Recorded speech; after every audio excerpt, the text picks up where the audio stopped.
कुठलीही सुविधा जी करण्यात आली, बेसिक ऑब्जेक्टिव्ह सगळ्यांनी लक्षात घ्यावा असं मला वाटतं, की ही सगळी जी काही गोष्टी आहेत त्या नागरिकांच्या सुविधेसाठीच केल्या जात आहेत. ह्याच्यामध्ये कोणताही दुसरा हेतू नाही. जरी अधिकाऱ्यांनी काही दिरंगाई केली किंवा कुठल्याही पद्धतीचा प्रॉब्लेम क्रिएट झाला, तर आम्ही रस्त्यावर उतरून ते पूर्ण करणार म्हणजे करणार.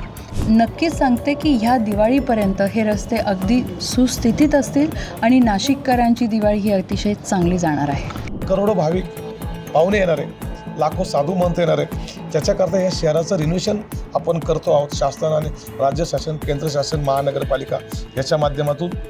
आणि ॲट ए टाईम नाशिक शहरातला मी तरी आजपर्यंत ॲट ए टाईम एवढे कामं एकत्र चालू असताना एवढा मी बघितले नाही आहे. बस स्टँड असतील किंवा ज्या काही जे शक्य आहे भाविकांसाठी आणि नागरिकांसाठी येण्यासाठी, त्या सगळ्या गोष्टींवरती प्रॉपर लेवलला आता काम सुरू झालेलं आहे. नाशिकची चर्चा गेल्या काही दिवसापासून सोशल मीडियावरती प्रचंड होती आहे. विशेषतः कुंभमेळ्याच्या दृष्टीने नाशिककरही बोलत आहेत आणि त्याचे अनेक व्हिडिओ जे आहेत ते सोशल मीडियावरती येत आहेत. मग ते नाशिकमधल्या खड्ड्यांचे असतील किंवा इथे काही नागरी सुविधांचे प्रश्न आहेत. पण या सगळ्या मुद्द्यांमध्ये नेमकी वस्तुस्थिती काय आहे, कारणं काय आहेत आणि पुढच्या काळामध्ये ज्या सिंहस्थ कुंभमेळ्याकडे संपूर्ण भारताचं लक्ष लागलेलं आहे तो कसा पार पडणार आहे, याबद्दल नाशिकच्या प्रथम नागरिक माझ्यासोबत आहेत. नाशिकच्या महापौर आहेत हिमगौरी आडके. आपण त्यांचं स्वागत करूया. मॅम, खूप खूप स्वागत आणि थँक्यू सो मच, तुम्ही वेळ दिलात. खरं तर नमस्कार. नाशिक खूप ट्रोल होत आहे. म्हणजे नाशिक म्हणण्यापेक्षा इथले रस्ते, इथल्या गोष्टी, इथल्या सुविधा, आणि तुम्ही प्रथम नागरिक आहात. पहिल्यांदा या सगळ्याकडे कसं बघता? मला असं वाटतं, जेव्हा एखादा बदल घडत असतो त्यावेळेस तो बदल घडताना खूप रिटॅलिएशन होतं आणि तो बदल ॲक्सेप्ट होण्यासाठी पण वेळ लागतो. मी असं नाही म्हणत की नाशिककर इम्पेशंट झालेत. त्यांनी खूप मदत केली. सर्वांनी एक पेशन्स ठेवून 2-3 महिने अतिशय शांतपूर्ण वातावरणामध्ये जे काही रस्त्यांची कामं सुरू होती, खोदकाम सुरू होतं, ते ॲक्सेप्ट केलं. पण एक पर्टिक्युलर वेळ झाल्यानंतर जेव्हा पावसाने पण अतिशय कहर गाठला असं आपण म्हणूयात, कारण अल्निनोच्या परिस्थितीत जेव्हा एवढा 120 mm पाऊस 48 तासात पडला नाशकामध्ये, तर पूर परिस्थिती देखील निर्माण झाली. आणि यात आम्ही जे खोदकाम केलेलं होतं, मुळात नाशिक शहर हे अतिशय चांगल्या पद्धतीने विकसित होत आहे. आपण जर बघितलं की शहराची जी बॉर्डर आहे त्या एक्सटेंड होत आहे. आपण पाहतो पुणे मुंबईमध्ये NX नावाने डेव्हलपमेंट होत जात आहे. पुणे NX, हे हिंजवाडी फेज 2 ह्या पद्धतीचं नॉमेनक्लेचर आहे. पण नाशिकच्या बॉर्डर्स ज्या आहेत त्या अशा आहेत की आपल्यामध्ये 22 खेडी आहेत आणि ह्या 22 खेड्यांचा विकास जो आहे तो नाशिक शहराबरोबर होणं अपेक्षित आहे. पण झालं असं आहे की मध्यंतरीच्या 4 वर्षाच्या प्रशासकीय काळामध्ये बिल्डिंग्सला परमिशन देण्यात आली आणि जेणेकरून पाथर्डी असेल किंवा आता कॉलेज रोड आणि गंगापूर रोड इथे जे बंगले होते ते रिडेव्हलपमेंटला गेले आणि जिथे 4-5 लोक राहत होते एका कुटुंबामध्ये, तिथे जवळजवळ 100 लोक राहण्याची आता सोय झाली आहे. पण हे सगळं होत असताना मनपाचं जे प्रामुख्याने प्रायमरी काम आहे ते म्हणजे वॉटर, गटर, मीटर, आणि हे जी कामं आहेत त्याला खरं मोठ्या व्यासाच्या लाईन्स टाकणं गरजेचं आहे. आपण बघतो की पाणी पुरवठ्यासाठी जे आत्तापर्यंत लोकसंख्येनुसार ज्या पाईप्स प्रोव्हिजन केल्या होत्या गेल्या 30-40 वर्षापासून, त्या आता एवढ्या रिडेव्हलपमेंट्सला पाणी पुरवू शकत नाही. मग जेव्हा ह्या सगळ्या वस्तुस्थिती ज्या आहेत त्या सरकारच्या लक्षात आलं, तेव्हा ह्या कुंभाच्या निमित्ताने बघा, आपले सगळे नेतृत्व जे आहे, जे नेते आहेत, त्यांनी नाशिक शहराचा शाश्वत विकास व्हावा आणि पुढच्या 20-30 वर्षासाठी नाशिकला कुठल्याही पद्धतीच्या निधीची कमतरता होऊ नये, यासाठी आपल्या सन्माननीय मुख्यमंत्र्यांनी 35,000 कोटीचा निधी हा ह्या कुंभासाठी जाहीर केला. बरं, ह्या आधीचे कुंभ दर 12 वर्षी होत राहिले आहेत आणि त्यामध्ये जर आपण बजेट बघितलं तर अगदी 2003-04चा बघितला तर तो 46 किंवा 60 कोटीपर्यंत गेला होता. आणि नंतरचा 600 कोटीपर्यंत गेला होता. मग हे 36,000 कोटी जे आले ते कशासाठी आले? मुळात नाशिककरांच्या सोयीसुविधा ज्या गेल्या 30-40 वर्षापासून अपग्रेड झालेल्या नव्हत्या. कारण शहर हे विस्तारत आहे, पण शहराच्या मूलभूत सुविधा ज्या आहेत त्यासाठी नाशिक महानगरपालिकेचा निधी तुकडा होता. आणि म्हणून जेव्हा नाशिक शहराचा विस्तार होतोय त्यासाठी सन्माननीय मुख्यमंत्री असतील, शिंदेसाहेब असतील आणि त्या काळचे आपले उपमुख्यमंत्री अजितदादा असतील यांनी प्लॅनिंग करून खरं तर हा निधी आपल्याला देऊ केला. आणि ह्या निधीचं मग स्वरूप असं झालं की बेसिक इन्फ्रास्ट्रक्चर जे नाशिकसाठी गरजेचं आहे. म्हणजे आत्तापर्यंत नाशिककरांनी आम्ही जेव्हा लोकप्रतिनिधी होतो मागच्या काही काळात 2017 साली, तेव्हा असं म्हणायचं की तुम्ही रस्ते केले आणि नंतर चांगले रस्ते केल्यावर खणतात. म्हणून आता हा उलटं होऊ नये, कारण इन्फ्रास्ट्रक्चर हे कायमस्वरूपी चांगलं टिकावं ह्या दृष्टीने आपण जवळजवळ 7 युटिलिटीज वेगवेगळ्या डेप्थवरती टाकण्यात आल्या. मग त्या पाण्याच्या होत्या, ड्रेनेजच्या, ऑप्टिक फायबर आहे, त्याच्यामध्ये MNGL आहे, त्याचबरोबर स्ट्रॉम वॉटर ड्रेन पण आहे. आणि यातच पुन्हा आम्ही जेव्हा रस्ते खोदले त्याच्यामध्ये त्यांनी MSEB आणि BSNL यांनी देखील आम्हाला सांगितलं की तुम्ही जे रस्ते खोदले आहेत त्याच्यामध्येच आम्हाला देखील एक्सटेन्शन देऊन काही लाईन्स टाकू द्या, कारण विद्युत तारा ह्या आपल्याला भूमिगत करायच्याच आहेत. तर मग हे इन्फ्रास्ट्रक्चर जरी किती चांगलं वाटत असेल तरी नाशिककरांना मात्र याचा आता त्रास होतो आहे. कारण पहिले 2-3 महिने सगळ्यांनीच प्रगती होईल, विकास होईल ह्या विषयावरती अतिशय चांगला प्रतिसाद दिला.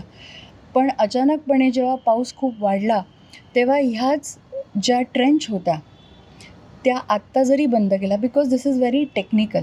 जेव्हा आपण रस्ता खोलवर खणतो 4 फूट 7 फुटापर्यंत, कारण याच्यात आपण असं लक्षात घेतलं पाहिजे की पाण्याची लाईन आणि ड्रेनची लाईन आपण टाकू शकत नाही, त्याच्यात डिस्टन्स असला पाहिजे आणि ती समसमांतर नाही. म्हणून त्याच ट्रेंचमधनं हे दोन्ही जाणं अपेक्षित नाही. आणि म्हणून रस्त्याची जी विड्थ आहे खणायची ती पण वाढली. त्याचबरोबर काल जो रोष आपण महानगरपालिकेत महासभेत बघितला MNGLवरचा, खरं तर टेक्निकली MNGLला 100 कटरनी रस्ते खणणं अपेक्षित होतं, ज्याच्यामध्ये त्यांनी महानगरपालिकेला 1 फुटापेक्षा कमी ट्रेंचमध्ये त्यांची लाईन टाकणं अपेक्षित होतं, जे की त्यांनी JCBने 2-2.5 फुटापर्यंत रस्ते खणले आहे. आणि जेव्हा वॉर कंडिशन्स होत्या त्यावेळेस अशी परिस्थिती झाली की MNGLला आपण गॅस प्रोव्हिजनसाठी, तो हे नागरिकांसाठी होतं, कुठलीही सुविधा जी करण्यात आली, बेसिक ऑब्जेक्टिव्ह सगळ्यांनी लक्षात घ्यावं असं मला वाटतं की ही सगळी जी काही गोष्टी आहेत त्या नागरिकांच्या सुविधेसाठीच केल्या जात आहेत. ह्याच्यामध्ये कोणताही दुसरा हेतू नाही. सरकारचा असो, प्रशासनाने त्या पद्धतीने काम केलं आहे. दिरंगाई झाली, क्वालिटी चेक्समध्ये झाली, कुणाकडनं झाली, हा तांत्रिक मुद्दा आहे, पण हेतू अतिशय प्रामाणिक आणि पॉझिटिव्ह आहे. सरकारने एवढे पैसे देऊ केले, आपण असं म्हणतो की देणाऱ्याने देत जावे, घेणाऱ्याने घेत जावे आणि नंतर घेणाऱ्याने देणाऱ्याचे हातच घ्यावे. पण असं करत असताना आपली एक मानसिकता हवी की आपल्याला जर विकास करायचा आहे आणि ते पण कुंभाच्या ह्या पार्श्वभूमीवरती, तर नाशिक शहरात अनेक नेगेटिव्ह गोष्टी सुरुवातीपासून घडल्या. मग तो तपोनाचा विषय असो, अगदी कॅप्टन खरातचा विषय असो, कॉर्पोरेट जिहाद असो, किंवा आता नीट पेपर फुटी आणि म्हाडा प्रकरण, तर असे बॅक टू बॅक आपण आता बघता आहे की फेब्रुवारीपासून. तुम्हाला फक्त थांबवते यासाठी की म्हणजे ही जे प्रकरणं घडली तर या सगळ्याचा कुठेतरी इम्पॅक्ट पडतो शहरावरती. नक्कीच पडतो, कारण त्यामध्ये बघा त्याची चर्चा होते. आज नाशिक कोणत्याही महिना तुम्ही काढा, अगदी नॅशनल न्यूज आहे. आणि हे होत असताना आणि निगेटिव्ह न्यूज आहे. करेक्ट, या नेगेटिव्ह न्यूजला जास्त प्रचार प्रसार झाला. याची पार्श्वभूमी आपण जर बघितली की एकही महिना शांततेत असा गेलेला नाही. मी यावर कंप्लेंट नाही करत आहे. These are the episodes that have happened. आणि एक नेगेटिव्हिटी, एक बॅकग्राऊंड ऑफ नेगेटिव्हिटी एक तयार झालं किंवा तयार करण्यात आलं, ह्याच्याबद्दल मी काही बोलणार नाही. पण हे असं होत असताना ट्रेंडिंग इव्हेंट्स कोणते असतात जे निगेटिव्ह असतात, कारण तिथे जास्त TRP मिळते. सकारात्मक विचारांना दुजोरा देणं हे काहीसं आत्ता होताना आपल्याला दिसत नाही आहे. किंवा जसं म्हटलं मीडियामध्ये पण तुमचं इन्स्टा रील असेल किंवा तुमचं फेसबुक असेल, पहिले जी निगेटिव्ह न्यूज येते ती तुम्ही बघता आणि त्याच्यानंतर सगळं नेगेटिव्ह फॉलोअप होतं. त्याच्यामुळे आपण काय बघतो आणि काय दाखवलं जात आहे याच्यावरती खूप विचार करण्याची आपल्याला गरज आहे. मग आता पण पुढच्या काळामध्ये म्हणजे आता खूप कमी दिवस राहिलेले आहेत. म्हणजे 31 ऑक्टोबरला ध्वजारोहण आहे आणि पुढच्या परवाने आणि सगळे जेमतेम 1.5-2 वर्षाचा सगळा मिळून कालावधी हातात आहे आणि मोठी कामंही शिल्लक आहेत. अशा वेळी शहराच्या प्रमुख तुम्ही आहात, नागरिक तुमच्याकडे बघतात, कारण शेवटी लोकप्रतिनिधी म्हणून तुम्ही लोकांना भेटता रोज. त्यातनं कसा मार्ग काढणार आहे? त्या गोष्टी पूर्ण करण्यापर्यंत तुम्ही कशा जाणार आहात? कारण आव्हान मोठं आहे. हो, आव्हान नक्कीच आहे. पण मला असं वाटतं की where there is a will there is a way. आपण जर इतकी चॅलेंजेस आहेत तर सोल्युशन ओरिएंटेड जर अप्रोच नाही ठेवला तर नक्कीच हे आपल्या हातातनं सुटेल, पण आम्ही तसं होऊ देणार नाही. मुळात सन्माननीय मुख्यमंत्री असतील, आमचे कुंभमेळा मंत्री गिरीश भाऊ असतील, उपमुख्यमंत्री असतील, ह्या सर्वांनीच निर्धार केलेला आहे की नाशिक शहराचा विकास भी और विरासत भी. जर आपण हे लक्षात घेतलं की आपण अमृत नाशिक 2047ची पायाभरणी ह्या कुंभ 2027मध्ये करत आहोत आणि हा जर इतका व्यापक विचार प्रत्येक नाशिककरांपर्यंत पोहोचला तर मला असं वाटतं आपण सगळीजण, आम्ही 122 लोकप्रतिनिधी आहोत आणि आमचे आमदार देखील आहेत.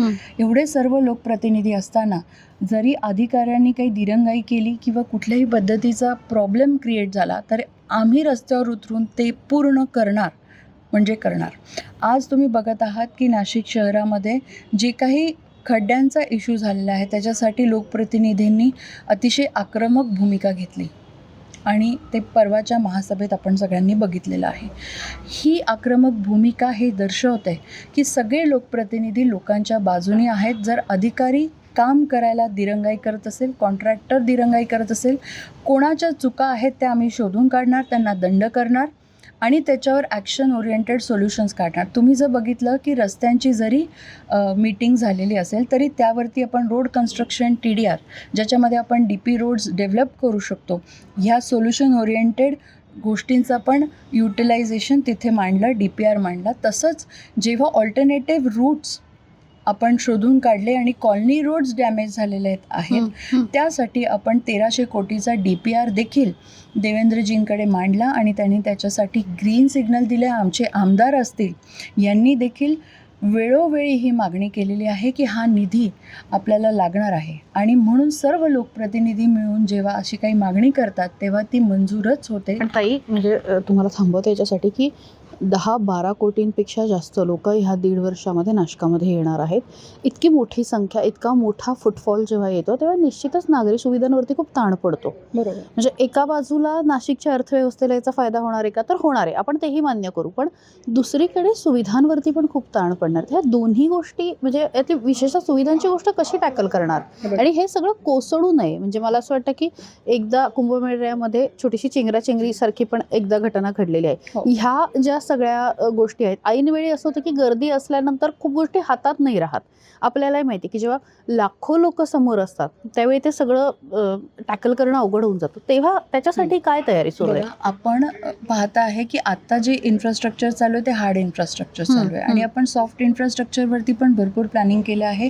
मुख्यमंत्र्यांनी आपल्याला निर्देशित केलेलं आहे की AI कुंभ करायचा आहे. त्याच्यामुळे फेस रिकग्निशन असेल, क्राऊड मॅनेजमेंट असेल, बफर झोन्स असतील, खूप मोठ्या पातळीवरती आपल्याकडे जवळजवळ 15,000 व्हॉलेंटियर्सचं ट्रेनिंग आता सुरू होत आहे आणि हे 15,000 व्हॉलेंटियर्स हे ग्राउंड लेवलचे असणार आहे, ज्यांना सगळं प्रशिक्षण दिलं जात आहे. ते कुंभदूत म्हणून आपल्या शहरात काम करणार आहे आणि प्रत्येक ठिकाणचं हे सॉफ्ट प्लॅनिंग झालेलं आहे. हार्ड प्लॅनिंगमध्ये फक्त काय होतं की ते दिसतं आणि ते एक्झिक्यूट करताना त्रास होतो, कारण प्रत्येकाला त्या व्यवस्थेतून जावं लागतं. आणि नक्कीच सांगते की ह्या दिवाळीपर्यंत हे रस्ते अगदी सुस्थितीत असतील आणि नाशिककरांची दिवाळी ही अतिशय चांगली जाणार आहे. मला वाटतं याच नोटवरती आपण हा इंटरव्ह्यू संपवूया. साधारणपणे 1-2-3 आठवड्यानंतर पुन्हा एकदा थिंक TVच्या माध्यमातून मी इथे येणार आहे आणि या मुद्द्यावरती आपण ताईंशी बोलणार आहोत आणि पुढे नेमकं काय होतं याचा दर महिन्याचाही आढावा घेणार आहोत. थँक्यू. कुंभमेळा काही 1.5-2 वर्ष आता म्हणजे पुढच्या काळामध्ये होणार आहे आणि नाशिककडनं संपूर्ण भारताला खूप अपेक्षा आहेत. आणि हे असं एका बाजूला होत असताना नाशिकच्या कमी झालेल्या गैरसुविधा ज्या आहेत किंवा या सगळी जी परिस्थिती आहे, रस्त्यांवरचे खड्डे आहेत, खोदलेले रस्ते आहेत, लोक थोडीशी वैतागलेली आहेत, सोशल मीडियावरती व्हायरल होत आहे, अशा पद्धतीची एक प्रकारची अपप्रसिद्धी नाशिकची होते. काय तुम्ही उपमहापौर म्हणून याकडे बघताय? आपण बोलताय ते अगदी खरं आहे. लोक सफर होत आहे, परंतु यामागचं जर रिझन आपण बघितलं तर ह्यापूर्वीसुद्धा 2 सिंहस्थ कुंभमेळ्याचा मी साक्षीदार आहे. तसे कुंभमेळे 3 बघितले, परंतु 2 कुंभमेळे हे स्वतःहून ते अनुभवले आहे. त्याच्यामध्ये मला काम करण्याची संधी मिळालेली आहे.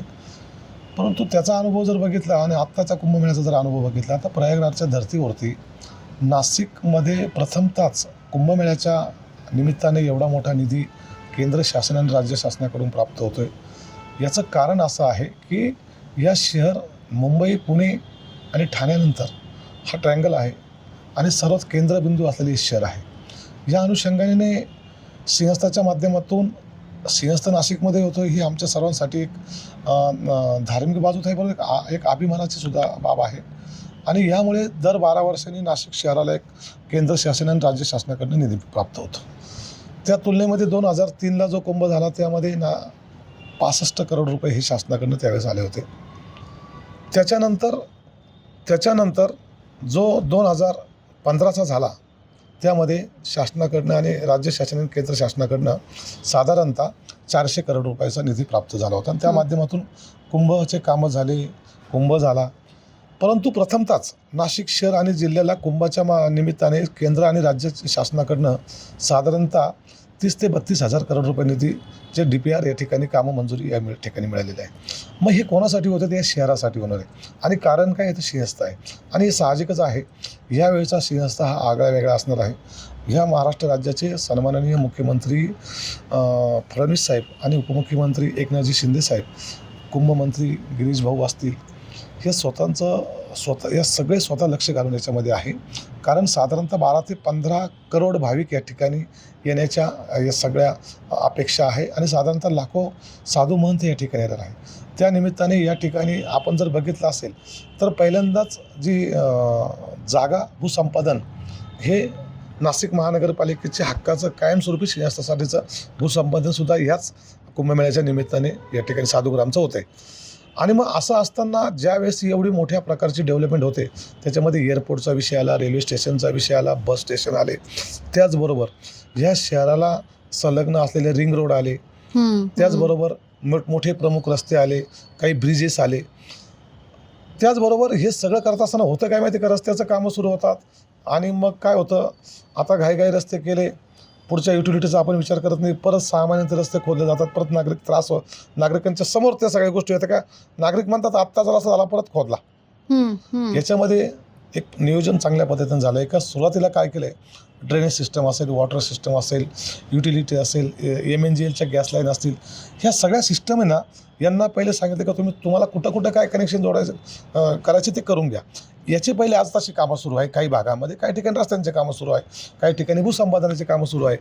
असं असताना ड्रेनेजचे स्ट्रॉंग वॉटरचे कामं सुरू आहे. एकीकडे हे सुरू होत असताना कामं उशिरा सुरू झाले हे 100% खरं आहे. ही कामं किमान 1 वर्ष अगोदर सुरू व्हायला अपेक्षित होतं आणि त्याचा परिणाम झाला आहे. हां, हे 100% झाला आहे. परंतु त्यावेळेस प्रशासकीय कार्यकाळ असल्या कारणाने माझ्यासारख्या एक लोकप्रतिनिधीला तिथं बोलण्याचा अधिकार नव्हता. नगरसेवक आमचे 122 आता जरी आहे तर त्यांची बॉडी फर्म होऊन मला वाटतं 15 जानेवारीला मतदान झालं आणि 16 तारखेला निकाल झाले. 16 जानेवारीला 6 फेब्रुवारीला महापौर उपमहापौरांची निवड झाली. आता मला असं वाटतं 6 महिने होत आहेत, बरोबर आहे. लोकप्रतिनिधी तेव्हा नगरसेवक म्हणून तर कोणी नव्हतं. प्रशासकीय कार्यकाळामध्ये DPR झालेले, तेव्हा त्याचे लोकार्पण म्हणजे उद्घाटन झालेले आहे, भूमिपूजन झाले, काम सुरू झाले, जे की 1 वर्ष अगोदर होणं अपेक्षित होतं. तरी असो, हे सगळं होत असताना, हे सगळं चालू असताना गेल्या 15 दिवसापासून नाशिकमध्ये मुसळधार पाऊस सुरू आहे. आपण बघितलं असेल, गोदावरी नदीला महापूर आला 2 वेळेस, नदी नाले ओढे वाहून जात आहेत व पूर्ण तुडुंब वाहत आहेत. ही एक आपत्ती परिस्थिती या ठिकाणी उपलब्ध झालेली आहे. आणि मग असं असताना रस्त्यांचं काय झालं माहिती का, हे ड्रेनेज सिस्टम वगैरे चालू आहे ना, युटिलिटीचे कामं, रस्ते आहे ना त्याचं जे इन्फ्रास्ट्रक्चर हे लूज होऊन गेलं आणि खड्डे पडलेले. आणि असं असताना पाऊस कंटिन्यू चालू असल्याकारणाने खड्डे जरी बुजवायला गेलं तर डांबर उपलब्ध नाही, आणि जे कोल्ड मिक्स जर वापरलं तर ते लगेच अवेलेबल नाही. मुरमाने खड्डे बुजवले तर त्याचा चिखल लगेच होतो 1 तासाभरामध्ये. तो चिखल नागरिकांवरती येणाऱ्यांवरती उडतो. खडीने जर खड्डे बुजवले तर ती खडी 1 तासात अस्तव्यस्त होते, त्याच्यावरती बाईक वगैरे घसरून पडतात. ही सगळी परिस्थिती आहे, हे नाकारून चालणार नाही. परंतु हा शाश्वत विकास होतो आहे. आणि ॲट ए टाईम नाशिक शहरातला मी तरी आजपर्यंत ॲट ए टाईम एवढे कामं एकत्र चालू असताना एवढा मी बघितले नाही आहे. आणि मग ज्यावेळेस एवढे कामं जेव्हा होत आहे, मला असं वाटतं आपण पूर्ण शहर हे रिन्युएट करतो आहे. आणि शहर रिन्युएशन होत असताना कारण आपल्या शहरामध्ये करोडो भाविक पाहुणे येणार आहे, लाखो साधू महंत येणार आहे. त्याच्याकरता या शहराचं रिन्युएशन आपण करतो आहोत, शासनाने, राज्य शासन, केंद्र शासन, महानगरपालिका याच्या माध्यमातून. परंतु त्याचा त्रास मात्र या नाशिककरांना सद्यस्थितीत होतो आहे. परंतु हाच त्रास जो 2-4 महिने अजून मला असं वाटतं जातील, परंतु भविष्याच्या 30-35 वर्षासाठीचा हा शाश्वत विकास असणार आहे. हे सगळं एका बाजूला सुरू आहे, पण तुम्हीच मगाशी म्हणालात की लाखो भाविक, लाखो लोक हे नाशिकमध्ये येणार आहेत. 10-12 कोटी ही सगळी संख्या असणार आहे, अपेक्षित आहे. एवढी मोठी संख्या असताना ह्याचं नियोजन नेमकं कशा पद्धतीने होणार आहे? कारण हे बघा, सगळ्यात महत्त्वाचं काय असतं की एकतर आलेल्या लोकांची सोय होणं आणि इथली व्यवस्था सगळी टिकून राहणं. आपण बघित होतो की मागच्या कुंभमेळ्यामध्ये चेंगराचेंगरीसारखी एक दुर्घटना घडली, गालबोट लागलेलं होतं. मग अशा गोष्टी टाळण्यासाठी यावेळेस काय केलं सर? त्याच्याकरता रस्ते मोठे करतोय आपण, अतिक्रमणं काढतो आहेत. आपण बघितलं असेल पावसाळ्यामध्ये सुद्धा अतिक्रमण आम्ही जे काही पंचवटीसारख्या ठिकाणी, ज्या ठिकाणी सुरुवात आम्ही अतिक्रमण काढण्यापासून केली, मग त्या ठिकाणचे जे रस्त्यावरती ते काढले, रस्ते मोठे करतोय, जेणेकरून मागच्यासारख्या ज्या काही घटना घडल्या त्या पुन्हा घडू नये. काय प्रत्येक वेळेस काही ना काही नवीन शिकायला भेटतं. परंतु ज्या दुर्घटनेमध्ये जे भाविक बिचारे ज्यांचा दुर्दैवाने मृत्यू झाला ते तर परत येऊ शकत नाही. परंतु भविष्यामध्ये याच्यापेक्षा आपल्याला कोणाला त्रास होऊ नये याच्याकरता काहीतरी आपल्याला शिकून चांगलं काही आपण जर बघितलं, तिकडचे अख्खे रस्ते आम्ही मोकळे केलेले आहे, ड्रेनेज सिस्टम टाकलेलं आहे. आणि त्याचबरोबर रेल्वे स्टेशन जर बघितलं आपण, रेल्वे स्टेशनचं चांगल्या पद्धतीने नियोजन कामं सुरू आहे. रिंग रोड करतो आहे, कारण याच्यामध्ये बाहेरचा जो नागरिक बाहेरून जाणार आहे, जो शहरातून जात होता, त्याला बाहेरून जाण्यासाठी, कारण या शहरामध्ये ट्रॅफिक नको व्हायला. आणि ह्या नियोजन बस स्टँड असतील किंवा ज्या काही जे शक्य आहे भाविकांसाठी आणि नागरिकांसाठी येण्यासाठी, त्या सगळ्या गोष्टींवरती प्रॉपर लेवलला आता काम सुरू झालेलं आहे. आणि मला खात्री आहे माननीय मुख्यमंत्री आणि उपमुख्यमंत्र्यांच्या ऑब्झर्वेशनमध्ये हे काम सुरू आहे. आणि वेळेत हे कामं आम्ही सगळे 122 नगरसेवक आता या ठिकाणी, परवा जी महासभा झाली आमची विशेष महासभा, त्या विशेष महासभेमध्ये आम्ही सगळ्यांनी ठरवले की हा सिंहस्थ आपला आहे, आपल्या शहराचा आहे, आपली जबाबदारी आहे. प्रशासनाच्या सोबत खांद्याला खांदा लावून मागे काय झालं त्याच्याशी काही कर्तव्य नाही, परंतु आता ह्या सिंहस्थाचा नियोजन आपल्या सर्वांची जबाबदारी म्हणून, आपल्या शहराची जबाबदारी म्हणून आता आम्ही सर्व 122 नगरसेवक या नियोजनासाठी उतरणार आहोत. आणि मी आपल्याला खात्रीने सांगतो, अतिशय चांगलं सुंदर प्लॅनिंग आहे. पण आणि ते आपल्याला सर्वांना नाशिककरांना अभिप्रेत असलेल्या अभिमान वाटणारा असा सिंहस्थ या ठिकाणी होईल, याच्यात आता मला तरी कुठली शंका राहिली नाही. थोडं काय होतंय, सोशल मीडिया किंवा याच्यावरती लोक व्यक्त होत आहेत, तो त्यांचा अधिकार आहे. परंतु व्यक्त होत असताना जर आपण काही जे रिस्पॉन्सिबल पर्सन आहेत त्यांच्याशी चर्चा केली पाहिजे. डांबर मिळत नाही, ट्रम्प परवा स्वतः सीएम साहेबांनी किंवा खडीचा प्रॉब्लेम आहे. परवा स्वतः सीएम साहेबांनी, मी आपल्याच प्रसार माध्यमाच्या याच्यातून ऐकलं की त्यांनी स्वतः डांबर सिंहस्थाच्या कामासाठी हे राखीव ठेवावं असं पत्र सुद्धा दिलेलं आहे. शेवटी काय, तो जागतिक लेवलचा विषय होता, वॉर होती, त्यावेळी डांबर उपलब्ध झालं नाही. खडीचा विषय. आता खडीचं काय झालेलं, क्वारी जे आहे, प्रचंड पाऊस सुरू आहे, त्या क्वारीमध्ये पाणी आहे. आणि मग हे सगळ्या एक गोष्टी येत आहेत. पण याच्यातून सुद्धा आपल्याला पुढे जाण्यासाठी, मार्ग करण्यासाठी एक चॅलेंज आहे, बरोबर आहे. परंतु आम्ही सगळे प्रयत्न करतो आहे आणि याच्यातून नक्की प्रयत्न आतली परमेश्वर असतो. ध्येय स्वच्छ आहे, सरळ आहे आणि चांगलं मोठं काम या ठिकाणी सिंहाच्या माध्यमातून आम्ही सर्व करतो आहे. आणि नक्कीच चांगल्या कामाला परमेश्वरसुद्धा आशीर्वाद देतो. आणि जनता जनार्दन आहेच आहे. आणि नक्कीच आमचे नाशिक शहरातली जनता ही सुज्ञ जनता आहे.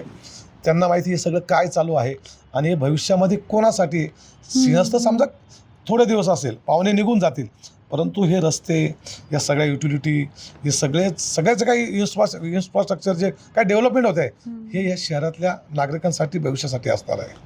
धन्यवाद, तुम्ही बोललात. आणि Thank you so much. साधारण महिनाभराने आपण पुन्हा आढावा घेणार आहोत आणि अण्णांसोबतच मी ते रस्ते फिरणार आहे नक्की. आणि त्यावेळेस आपण कशा पद्धतीने काम सुरू आहे ते सुद्धा बघणार आहोत.